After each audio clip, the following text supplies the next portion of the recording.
سبحان اللہ وبحمدہ سبحان اللہ العظیم سبحان اللہ وبحمدہ سبحان اللہ العظیم نحمدہ و نصلی علی رسولہ الکریم اما بعد فاعوذ باللہ من الشیطان الرجیم بسم اللہ الرحمن الرحیم۔ ابو ذر رضی اللہ تعالیٰ عنہ بیان فرماتے ہیں کہ میرے محبوب صلی اللہ علیہ وسلم نے مجھے چند اچھی باتوں کی وصیت فرمائی، اور ان اچھی باتوں میں انہوں نے 3 کا یہاں پہ اس حدیث کے اندر تذکرہ فرمایا ہے۔ اس میں پہلی بات جو حضرت ابو ذر فرما رہے ہیں کہ مجھے اللہ کے رسول صلی اللہ علیہ وسلم نے وصیت فرمائی کہ وہ لوگ جو مجھ سے مال و جہ میں فوقیت رکھتے ہوں میں ان کی طرف نہ تاکوں، بلکہ ان لوگوں کو دیکھوں جو مجھ سے کم تر ہیں۔ یہ وہ معاملہ ہے کہ جس عام طور پہ ہمارے عمومی رویے ہی ہوتے ہیں کہ ہم اپنے حال میں جس حال میں بھی ہوں اس کے اوپر اللہ کا شکر ادا نہیں کرتے، بلکہ عمومی طور پہ ہمارے دل میں ناشکری کے جذبات پیدا ہوتے ہیں۔ جو تھوڑے مال والا ہے وہ اپنے سے زیادہ مال والے کو، اور جو زیادہ مال والا ہے وہ اپنے سے اس سے زیادہ مال والے کو، اس کی نظر اس طرف ہوتی ہے، اور یہ چیز بندے کے اندر ایک دل کی تنگی کو پیدا کرتی ہے۔ اس سے ایک ناسپاسی کا رویہ سامنے آتا ہے، اور اس سے ناشکری جو ہے وہ انسان کے دل کے اندر پیدا ہوتی ہے۔ لیکن جو چیز اللہ اور اللہ کے رسول کو پسند ہے وہ یہ کہ بندہ جو ہے وہ اللہ کا شکر ادا کرتا رہے، جیسے اللہ پاک نے فرمایا قرآن پاک میں افلا یشکرون، کیا تم شکر نہیں کرتے؟ حالانکہ اللہ کا وعدہ قرآن پاک میں ہے لئن شکرتم لازیدنکم، اگر تم شکر کرو گے تو میں تمہیں اور دوں گا، اس میں اور اضافہ کروں گا۔ یہ اللہ پاک کے وعدے ہیں کہ بندہ اللہ کا شکر ادا کرتا رہے، اور اس کے لیے طریقہ جو اللہ کے رسول صلی اللہ علیہ وسلم نے فرمایا وہ یہی ہے کہ ہم اپنے سے زیادہ مال والوں کی طرف نہ دیکھیں، بلکہ اپنے سے کم مال والوں کو دیکھیں، تو اس سے انسان کے اندر جذبہ شکر پیدا ہوتا ہے۔ یہ مال کا معاملہ ہو یا دیگر جو نعمتیں اللہ پاک نے عطا کی ہیں ان کا معاملہ ہو، ہر معاملے میں یہی کیفیت ہمیں نظر آئے گی۔ ہم جب اپنے جسم میں دیکھتے ہیں کہ اللہ پاک نے ہمیں صحیح سالم پیدا کیا ہے اور تمام قوتیں جسمانی عطا کی ہیں، تمام اعضاء اللہ پاک نے درست ہمارے بنائے ہیں، اگر ہم اپنے سے زیادہ بہتر جسم والوں اور بہتر حسن والوں کو اور خوبصورت لوگوں کو دیکھیں گے تو اس کے نتیجے میں ہمارے دل کے اندر وہ کیفیت پیدا نہیں ہوگی۔ لیکن اگر ہم اپنے سے نیچے والے کو دیکھیں، وہ شخص جو کہ معذور ہے، کسی بھی ذہنی جسمانی معذوری کا شکار ہے، تو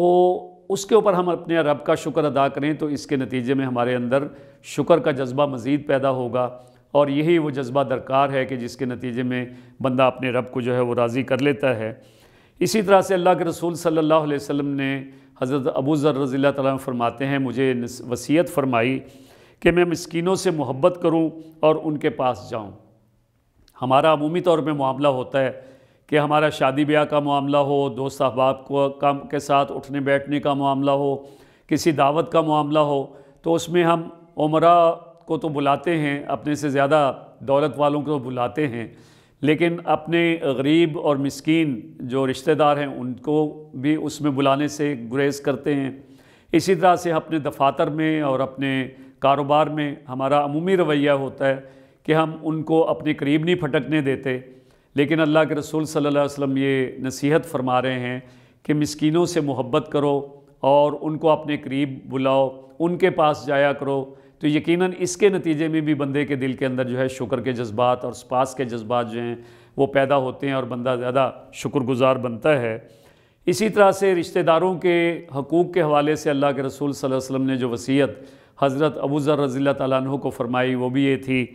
کہ میرے اعزاء اور رشتہ دار چاہے مجھ سے خفا ہی کیوں نہ ہوں، میرے حقوق چاہے وہ ادا نہ کر رہے ہوں، لیکن میں ان سے اپنا تعلق جوڑے رکھوں اور ان کے حقوق ادا کرتا رہوں۔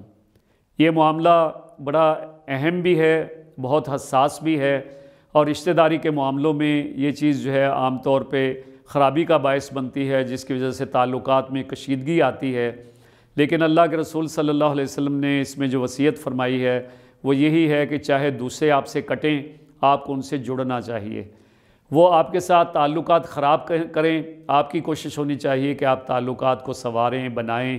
ان کے ساتھ اس تعلق کو ٹوٹنے نہ دیں جو اللہ نے رشتہ داری کی صورت میں ان کے ساتھ رکھا ہے، اور اس تعلق کو مضبوط سے مضبوط تر ہونا چاہیے۔ لیکن ہم دیکھ رہے ہیں کہ ہمارے معاشروں میں جیسے جیسے مادیت پرستی بڑھتی چلی جا رہی ہے، جیسے جیسے مغرب پرستی میں اضافہ ہوتا چلا جا رہا ہے، ہم دین کی ان سنہری تعلیمات سے دور ہوتے چلے جا رہے ہیں۔ آج جیسا کہ ہم دیکھ رہے ہیں کہ معاشرے میں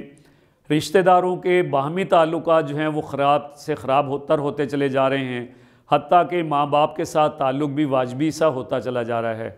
اور ہمارے معاشرے میں بھی وہ معاملات جو کہ ہم پہلے مغربی معاشرے کے بارے میں سنتے اور پڑھتے تھے، جانتے تھے، وہ چیزیں ہمارے معاشرے میں در آتی جا رہی ہیں کہ اب ہمارے ہاں بھی وہ اولڈ ہاؤس کا تصور ایک طرح سے اس کے بھی شروعات ہوتی چلی جا رہی ہیں جو ہم مغرب کے بارے میں سنتے تھے، اور اسی طرح سے شادی بیاہ کے موقع پہ تو تھوڑا بہت ایک دوسرے کے ساتھ تعلق قائم رہ جاتا ہے، لیکن اس سے پہلے جس طرح سے باہمی تعلقات ایک مضبوط رشتے کی صورت میں رشتہ داروں کے درمیان موجود ہوا کرتے تھے، وہ تعلق ہر گزرنے والے دن کے ساتھ جو ہیں کمزور سے کمزور ہوتے چلے جا رہے ہیں۔ اس کی طرف مسلمانوں کو خصوصی طور پہ توجہ دینی چاہیے، اور تمام انسانوں کو وہ عمومی طور پہ توجہ دینی چاہیے کہ اصل رشتے وہی ہوتے ہیں، اصل فرینڈشپ وہی ہوتی ہے، اصل تعلق وہی ہوتا ہے جو رشتہ داری کا تعلق ہے، اور اس کو مضبوط بنانے کے اوپر اللہ اور اللہ کے رسول نے اس کا حکم دیا ہے۔ اس کے دوسرے درجے کے اندر تمام مسلمانوں کو آپس میں بھائی بھائی قرار دیا گیا ہے کہ انما المؤمنون اخوۃ،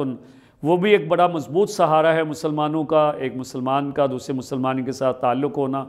لیکن یہ ایک درجہ انسانوں کا محبت کا، آپس میں تعلق کا، وہ رشتہ داری کا تعلق ہے، اور اسی طرح سے ایک درجہ جو ہے وہ تمام انسانوں کا بطور انسان ہے۔ گویا یہ تین دائروں میں انسانی تعلق جو ہے وہ قائم رہنا چاہیے۔ پہلا، دوسرے انسانوں کو انسان سمجھا جائے اور انسان ہونے کے ناطے ان کو نقصان نہ پہنچایا جائے اور ان کے حقوق ادا کیے جائیں۔ دوسرے درجے میں مومن ہونے کی حیثیت سے جو حقوق ہمارے اوپر عائد ہوتے ہیں ان حقوق کو ادا کیا جائے، اور تیسرے درجے میں رشتہ داری کے حقوق ہیں، اور ان حقوق کی ادائیگی بھی ان کے بارے میں ہم اللہ کے ہاں جواب دہ ہیں، اور اس کا ہمیں خیال رکھنا چاہیے۔ تو اگر ہم ان باتوں کے اوپر عمل کریں کہ جو وصیت اللہ کے رسول صلی اللہ علیہ وسلم نے مال داروں کے حوالے سے اور کم مال والوں کے حوالے سے فرمائی ہے، اور اسی طرح سے مسکینوں سے محبت کرنے کا جو حکم اللہ کے رسول صلی اللہ علیہ وسلم نے دیا ہے، اور اسی طرح سے رشتہ داروں کے ساتھ تعلق اور ان کے حقوق کی ادائیگی کا معاملہ ہے، ان کے اوپر ہم توجہ دیں گے، یقیناً ایک اچھا معاشرہ اس کے نتیجے میں وجود میں آئے گا۔ اللہ تعالی ہمیں عمل کی توفیق عطا فرمائے۔ وآخر دعوانا الحمدللہ رب العالمین۔ اللہم صلی علی سیدنا محمد وعلی آلہ وصحبہ وسلم۔ اللہم صلی علی سیدنا محمد وعلی آلہ وصحبہ وسلم۔